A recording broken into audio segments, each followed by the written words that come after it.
अपेक्षा एक बहुत ही प्यारी लड़की थी। उसके माता पिता बहुत गरीब थे, फिर भी वे दयालु थे। वही गुण अपेक्षा में आ गया था। वह जिस किसी को मुसीबत में देखती थी तो उसकी मदद करती थी। उसकी शादी नवीन नाम के लड़के से हुई। वह भी गरीब परिवार का था। नवीन और उसके माता पिता सभी लोग मजदूरी करने जाते थे और उसी से उनका गुजारा होता था। यहाँ भी अपेक्षा का वही हिसाब था।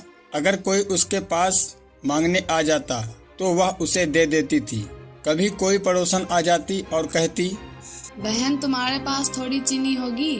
आज हमारे यहाँ चीनी खत्म हो गई है। मेरा बेटा दूध के लिए रो रहा है, वह ऐसे दूध ही नहीं पीता।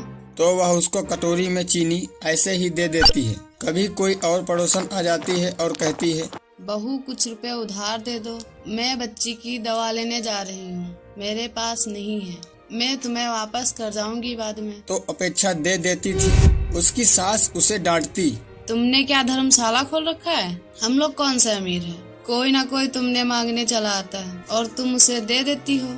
फिर ऐसा होने लगा कि अपेक्षा सबके सामने किसी को कुछ नहीं देती थी, लेकिन फिर चुपके से देती थी।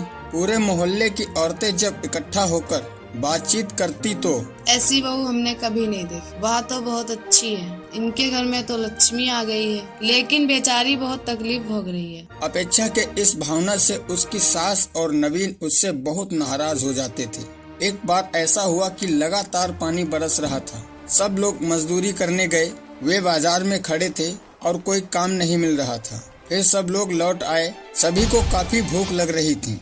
कई दिनों तक उनको कोई काम नहीं मिला। वे बाजार जाते, खड़े रहते और घर वापस लौट आते। जो कुछ घर में रखा था वो सब पहले ही खत्म हो गया था। अब घर में खाने के लिए कुछ भी नहीं था। वे सब बहुत भूखे बैठे थे और कह रहे थे कि हे भगवान, आज क्या खाएंगे? इतनी जोर से भूख लगी है। आज घर में कुछ भी नहीं है।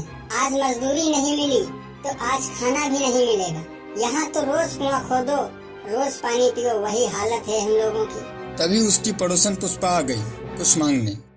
अरे भाभी, उदास क्यों हो? क्या हुआ? आज हमारे यहाँ कुछ है ही नहीं।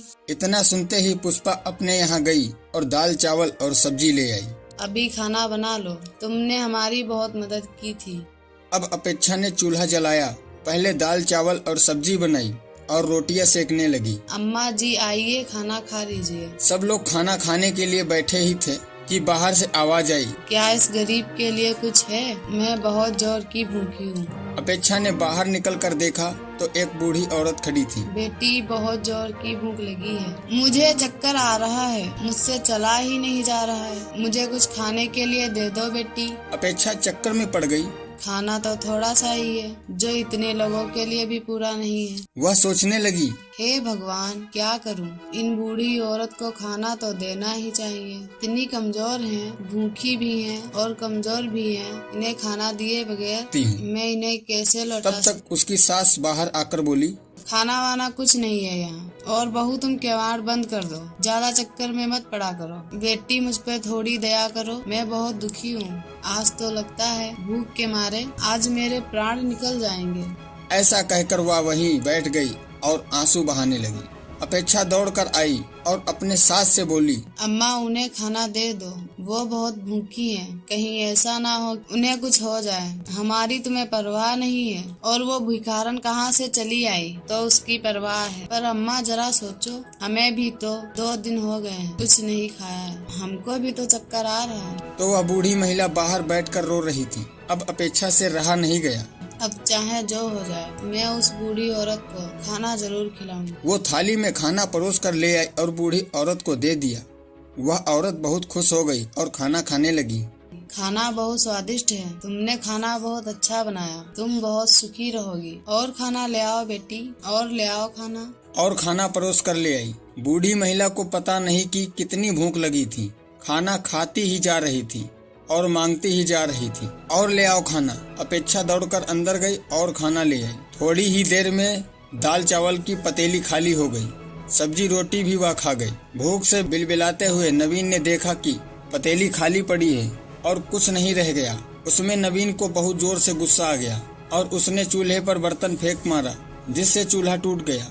यह देखकर अपेक्षा रोने लगी। चूल्हा तो टूट गया, खाना किस पर बनेगा। तुम परेशान ना हो बेटा, मैं ऐसा चूल्हा बनाकर तुम्हें देती हूँ कि वह कभी नहीं फूटेगा। उस पर खूब खाना बनाना और कोई भूखा आए तो उसे खूब खिलाना। और उसने वहीं से थोड़ी मिट्टी उठाई और अपेक्षा से पानी मांगा। उसने मिट्टी गूंथी और एक नया चूल्हा बनाकर रख दिया। बेटी, इस चूल्हे पर खाना बनाओगी ना तो मुझे याद करो। तुम्हारे यहाँ कुछ ही नहीं है। तुम जिस चीज को बनाना चाहते हो उसका नाम लेकर इस पतीली पर रख देना। ऐसा कहकर वह वहाँ से चली गई। अपेक्षा पतीली चूल्हे पर रखती है। मैं तो दाल बनाने वाली थी। चूल्हे में लकड़ियाँ अपने आप जलने लगी और खाली पतीली में दाल भर भर कर उबलने लगी। अब तो अपेक्षा बहुत खुश हो गई। 1 मिनट में पतीली में दाल अपने आप बन गई। उसने दूसरी पतीली चढ़ा दी और बोली, अपेक्षा, मैं तो चावल बनाऊंगी। देर नहीं लगी और चावल भी बन गई। अब तो अपेक्षा जिस चीज को बनाना चाहती थी उसी का बस नाम ले लेती, वह चीज बन जाती। ये देखकर अपेक्षा के सास ससुर और नवीन बहुत खुश हो गए। वे अपेक्षा की प्रशंसा करने लगे। अब सभी लोग खा रहे थे। जिसकी जो भी खाने की इच्छा होती वे उसी पकवान का नाम लेता तो अपेक्षा उसे बना देती। अब अपेक्षा की सब लोग बहुत इज्जत करते थे। अब घर का कायाकल्प ही बदल गया था। इतने में बाहर से आवाज आती है, बेटी मुझ पर थोड़ी दया करो, मैं बहुत दुखी हूँ। आज तो लगता है भूख के मारे आज मेरे प्राण निकल ही जाएंगे।